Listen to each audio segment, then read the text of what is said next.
Boxeador colombiano que tuvo un triunfo aquí en el municipio de Sahagún frente a un duro mexicano, Carl Luis. Felicitaciones por esta victoria. Bueno, muchas gracias a ustedes por darme la oportunidad a Portal Box de dirigirme a ustedes.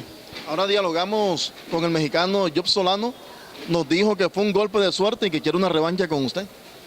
¿Qué te digo? Cuando él quiera, aquí o allá. Estaba preparado para ganarle en 8, en 10, en 12 rounds, en lo que él quisiera. ¿Qué te dijo? Ahí todo el mundo vio que en los 4 rounds fui muy superior a él. Y de ahí para arriba iba a ser peor.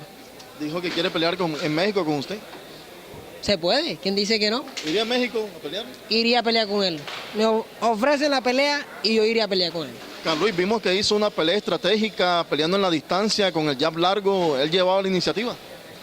Bueno, sí, eso me mandó mi esquina a hacer ese trabajo y bueno, se dio y se sacó el resultado, que es lo importante. Carl Luis, lastimosamente en Sudáfrica con Hugler, usted perdió en el primer asalto después de una dura preparación. Bueno, sí, te digo, son cosas del boxeo. Mira, ¿qué te digo? No he sido el primer boxeador que va por un campeonato mundial y pierde en el primer round. Salimos a pelear y desafortunadamente cogí una mano que me dejó fuera del combate. El año anterior en el municipio de San Antero lo vimos muy emocionado después de su victoria. Bueno, sí, ¿qué te digo? Esa fue mi reaparición.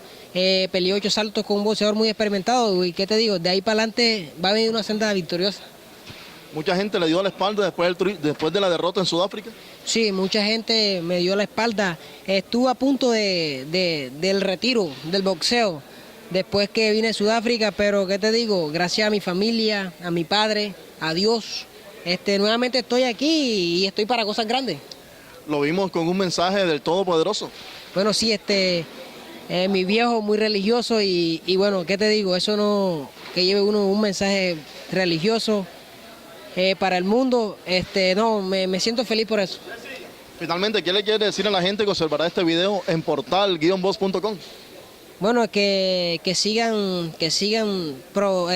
promoviendo el boxeo de la forma que lo están haciendo y gracias por la oportunidad. Felicitaciones nuevamente. Gracias a ustedes. Carl Luis Díaz desde Sahagún, Córdoba.